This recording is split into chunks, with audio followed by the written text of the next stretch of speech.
Maya 7 was not a planet that welcomed visitors. No matter how many times Cade Ryson stepped onto its surface, it always felt like the world was judging him. The air itself could not decide what it wanted to be. One breath burned his lungs with sharp metal, the next tasted sweet and rotten, like something that should have stayed buried. His helmet filters adjusted again with a soft hiss. Cade paused at the edge of the landing platform and scanned the colony below. The dome lights flickered weakly, reflecting off endless swamplands that stretched beyond sight. Dark water swallowed the land in every direction, broken only by twisted trees and broken ruins that leaned like tired giants. Frontier work always paid well. Frontier work also tried very hard to kill you. Cade rolled his shoulders, checked his sidearm, and pulled his coat tighter. The job notice blinked on his wrist display for the third time since landing. Target: confirmed war criminal. Last known location: Maya 7 Outer Swamps. Condition: partner required. That last line bothered him. Partner required, Cade muttered. Those words never mean anything good. Every hunter he knew had turned the job down. Not quietly, either. They had leaned close, lowered their voices, and told him stories about the partner assigned to the contract. Too quiet. Too intense. Too loyal. One man had sworn she watched people while they slept. Cade had laughed and said he snored loudly on purpose. It usually scared people off. The colony's lower concourse was dim, built for more than just human eyes. Old signs in half-dead languages flickered on the walls. Cargo drones hummed past, carrying supplies no one wanted to think about. That was where he saw her. She stood near sealed cargo hatch, completely still. At first glance, she looked human. Pale skin. Dark hair falling straight down her back. Slim build, calm posture. Then Cade noticed her ears. They swept back longer than any human's, smooth and elegant. Dark markings traced her cheekbones and jaw, not messy, not random. They looked chosen. She was already watching him. "You're late," she said. Her voice was quiet, controlled, sharp around the edges. Cade glanced at his timer. "I prefer to call it dramatic timing." Her eyes narrowed slightly. The tips of her ears twitched. He decided not to ask what that meant. "You know who I am," she said. "Hard to forget," Cade replied. "You've got more rumors than a broken comm tower." Silence stretched. Long enough that Cade wondered if he had already made a fatal mistake. Then she exhaled. Not quite a laugh. Not quite a warning. "You hesitated," she said. "When they told you about me." "No," Cade said honestly. "I hesitated when they mentioned the swamp. I hate bugs." That made her pause. She studied him again, as if recalculating something. "You should fear me," she said. "Everyone says that," Cade replied. "Usually right before they try to sell me something." The corner of her mouth almost moved. "Almost. My name is Varies," she said. "The trail is already fading. We leave now." Cade gestured toward the transport bay. "After you. Just one thing." She turned. "Speak." "If you plan to kill me in my sleep," he said lightly, "at least let me finish the contract first." For a moment, nothing happened. Then she shook her head slowly. "Human," she said. "You are either brave or very foolish." Cade smiled beneath his visor. "I've made a career out of not knowing the difference." The transport skimmed low over the swamp, pushing aside thick clouds of toxic mist. Below them, dark water reflected faint lights like broken stars. Strange spores drifted through the air, glowing softly when disturbed. Cade kept one hand on the controls. The other stayed close to his weapon. Varies stood behind him. She wasn't strapped in. She didn't need to be. Her balance never shifted, even as the craft shook. Her ears angled slightly. "We are being followed," she said. Cade sighed. "I was hoping that was the engine complaining." "2 heat signatures," she continued. "Human. Light armor." "Of course they are," Cade muttered. "Aliens never chase me. Only humans with bad decisions." He dropped the transport lower, skimming the swamp so close that warning lights flashed. Acid vapor licked the hull. Behind them, one pursuing craft wobbled, then pulled back. They won't follow, Varys said calmly. Cade glanced back. See? Already worth partnering with you. They landed on a strip of ancient stone rising from the swamp like broken teeth. The smell hit instantly. Decay. Chemicals. Something alive moving under the surface. Varys knelt and pressed her fingers into the mud. He passed through here recently, she said. Wounded. Cade grimaced. A bleeding war criminal in a murder swamp. That's always how my best jobs start. They moved slowly. Varys stopped him more than once, warning him away from ground that collapsed or creatures that watched from beneath the water. Once, he nearly stepped on what looked like solid stone. The stone blinked. Right, Cade said. From now on, I trust nothing. Faint comm signals crackled nearby. Other hunters. Varys stiffened. You don't like competition, Cade observed. They interfere, she replied. Or try to take you. He blinked. I'm not exactly a collector's item.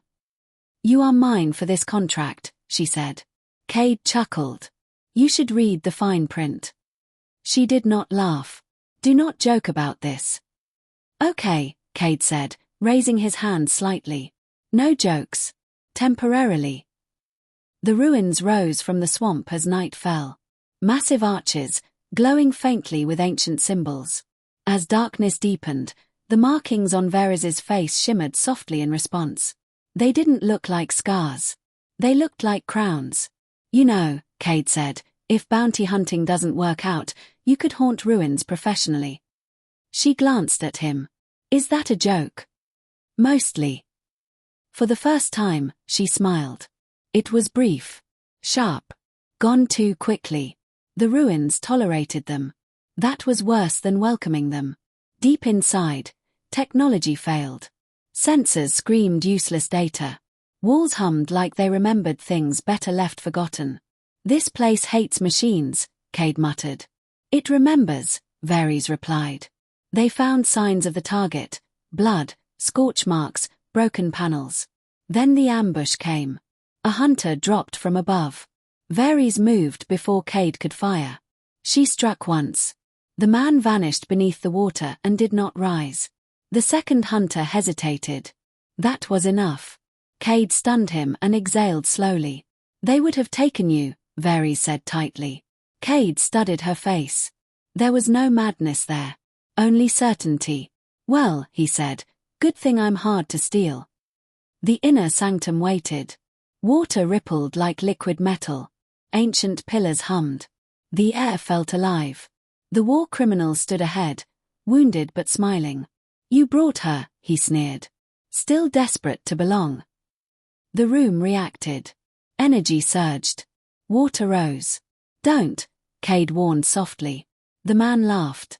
She's unstable. She'll turn on you. Varys stepped forward. I know loyalty, she said. The temple woke. Restraints formed. Energy locked the criminal in place. You'll leave her, he spat. They always do. Cade stepped closer. No, he said simply.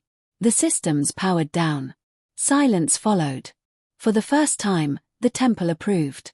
Later, under the colony lights, the swamp breathed below them. The contract was done. So, Cade said, resting his hands on the railing. This is usually where I disappear. You will not, Varys said. He smiled. No, I won't. She held out her hand. Then walk with me. He took it. And for once, the galaxy did not feel like it was pushing him away.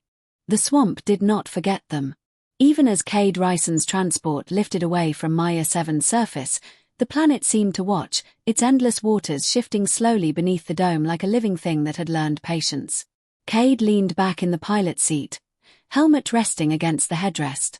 His shoulder ached where the energy bolt had clipped him. It was not serious. Frontier work rarely allowed injuries that were polite enough to matter later.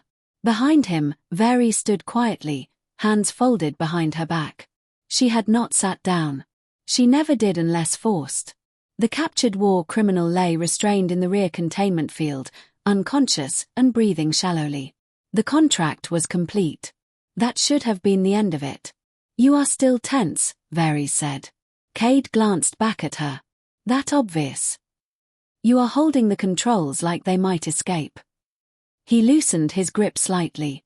Habit. She tilted her head. You do this after danger passes. You prepare for the next one. Cade smiled faintly. That's how I stay alive. She considered that. It sounds exhausting. You're not wrong. The transport entered the colony's upper hangar with a low hiss. Automated lights flickered on. No welcoming committee waited for them. That, Cade decided, was probably a good sign. Word had already spread. Ancient ruins awakening. A temple choosing sides. A hunter who walked out with the marked woman and the bounty intact. People did not like stories where the universe made decisions without asking permission. As the ramp lowered, Varys finally moved forward. She stopped beside Cade, close enough that he could feel warmth through their suits. You did not leave, she said quietly. He looked at her, surprised by the weight in her voice. I said I wouldn't. Yes, she replied. And you meant it. They disembarked together. The holding facility was colder than the swamp, all clean metal and bright lights. The guards avoided looking at Varys directly. Some stared too long. Others looked away too fast. Cade noticed all of it. The clerk processing the bounty hesitated when Cade requested an equal split. You're sure? The clerk asked. Cade nodded. Very. The credits transferred. The contract closed. The war criminal was taken away without ceremony. Just another name erased into paperwork. As they stepped back onto the platform, the colony hummed around them. Life moved on quickly on frontier worlds. Survival demanded short memories. Cade leaned against a railing overlooking the swamp. So, he said, this is usually where I disappear. Varys studied him closely. You said that already. Yeah, he admitted.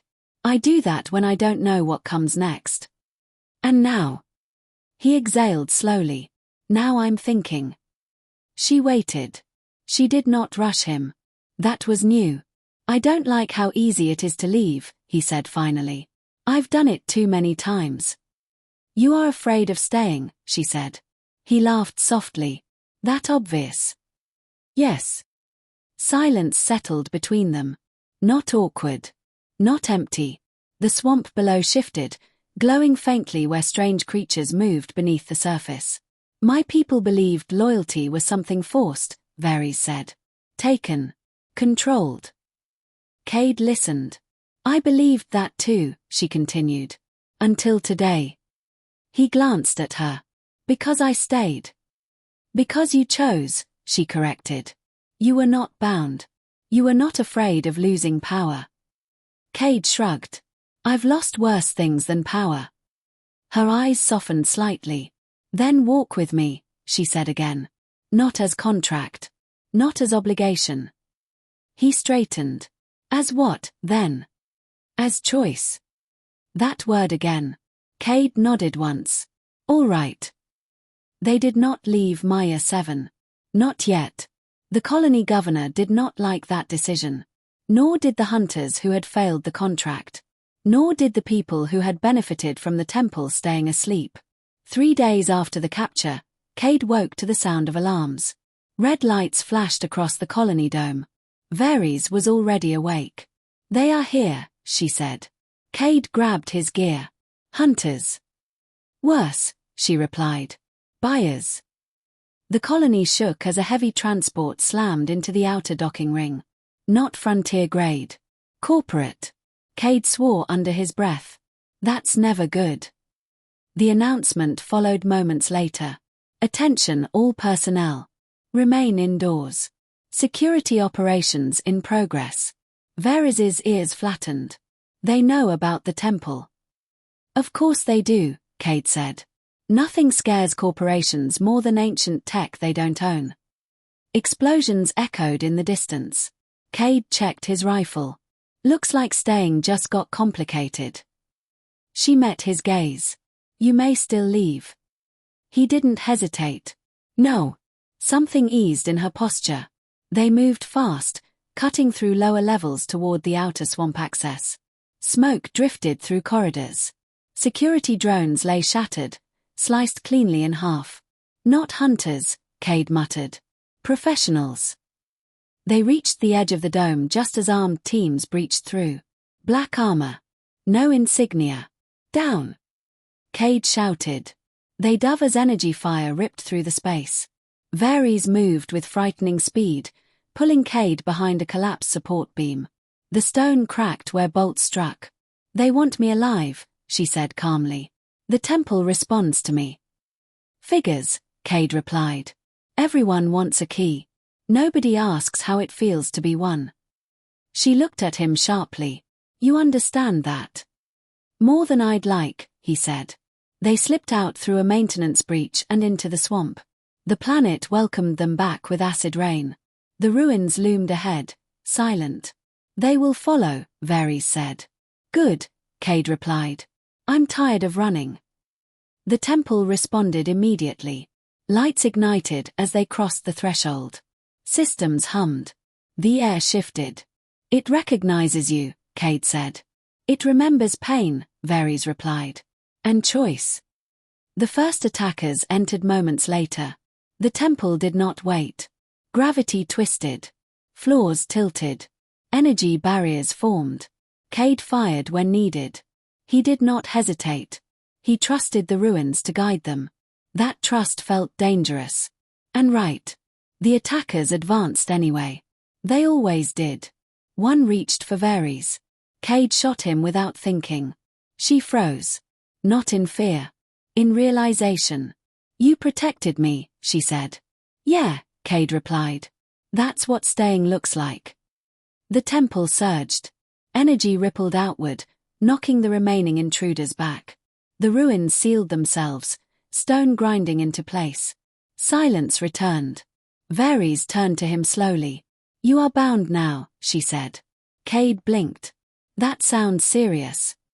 She shook her head. Not by force. By recognition. The temple pulsed once. Then settled. Later, when the alarm stopped and the colony grew quiet again, they stood at the ruin's edge. The galaxy would not forget this place. But it would hesitate now. Cade removed his helmet, breathing in the strange air. You know, he said, this is usually where stories end. And now? She asked. He smiled. Now it's just starting. She extended her hand. He took it. And the swamp watched, ancient and patient, as something new chose to exist.